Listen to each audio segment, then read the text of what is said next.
Hey everybody, this was a live stream on Facebook and I tried to do it again on YouTube and screwed it up. But you know what? I still have the video, so I'm going to leave it on here and go from the beginning of the Facebook live broadcast. Same thing I would have done here, a little Z-Burby action. Have a good Sunday. Live and in person. This is my first Facebook live reading. I've done it on YouTube, and like it says, the YouTube series is called In the Hot Box because it is hot in this little room after a while, and this bright light is going to be part of the reason why. Usually I don't have it on. I'll show you what it looks like without it. You can tell. See? It's moody. But I'm going to put the light back on so you can see my sweat and my fat face. There, see? Much brighter to see my scruff on a Sunday morning, or Sunday afternoon. Fully on board with coffee. I've just been doing real work. This is not being recorded for anything but Facebook. I've done this book. Z-Burba. The whole series is awesome.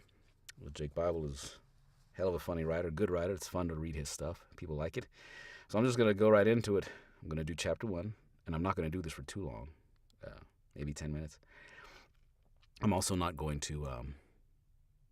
I'm just going to roll through any mistakes because, again, I'm not doing this for an audiobook. This is a done audiobook and a good selling one, too. So here we go. Z-Burba, Chapter 1. People that move to a subdivision do so for only a couple of reasons. Ours were price and location.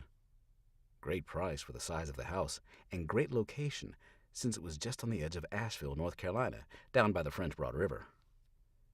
Once the dead began to walk the earth, the price didn't matter so much anymore. It was all about location. The Blue Ridge Mountains are part of the Appalachian Mountain Range, a range that stretches from Georgia up to Maine. Our neck of the range is in western North Carolina specifically.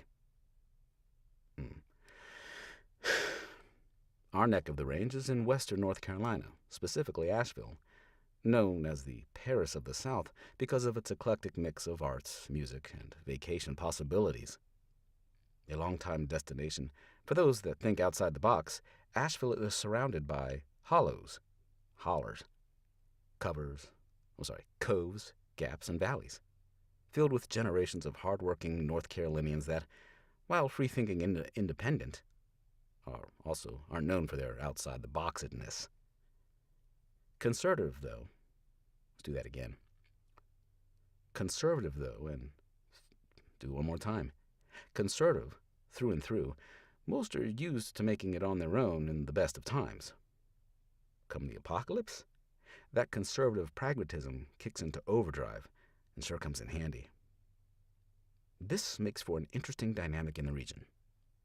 You see, when the dead began to rise from their graves, morgues, funeral homes, and other places, urban dead are supposed to stay dead, they pretty nearly wiped out the progressive, free-thinking population of Asheville. Well, wiped out the living population. The undead population is growing and thriving. Let's hear it for undead progress. This left a few urban survivor pockets, Whispering Pines being one, surrounded not only by a sea of undead, but by multiple groups, families, factions of rural survivor pockets hell-bent on getting, taking, and scavenging what they can from the ruins of Asheville. Good times for all. So, I stand in front of my bathroom mirror, razor in hand, wondering what will become of my family, as I hear a stray gunshot here and there from outside our 2-story, 2,700-square-foot cookie-cutter house. The image in the mirror is of a 40-year-old man. Blonde red beard, soon-to-be bald head. Okay, balder, since growing hair hasn't been my forte for years. 6 feet, 200 pounds, exhausted, and semi-malnourished. Yeah, I'm a peach. Another gunshot goes off, and I set the razor down. Normally, I'd yell from the bathroom at the kids to find out what's going on, but that was pre-Z, pre-zombies. In today's world, you keep your mouth shut and stay quiet. Noises attract the undead. We take the whispering part of Whispering Pines very seriously nowadays. So I'm a little more than alarmed as to why I hear gunshots. Guns are noisy. We're in arrows, spears, slingshots, and other quiet projectiles kind of subdivision. This was signed into the covenants by the HOA, Homeowners Association Board, and ratified at one of our first post-Z HOA meetings. Jace? Stella asks from the bedroom door. Have you heard anything? Stella Stanford, my beautiful wife and mother of my 2 children, boy, Charlie, 16, and girl, Greta, 13. The rock that I rely on, and ask her of the obvious. You mean other than the gunshots? I ask, as I grab her shirt and pull it on before coming out of the bathroom. Don't be an asshole, Stella says. Have you heard anything over the Wi-Fi? Wi-Fi, you ask? Oh, we have it.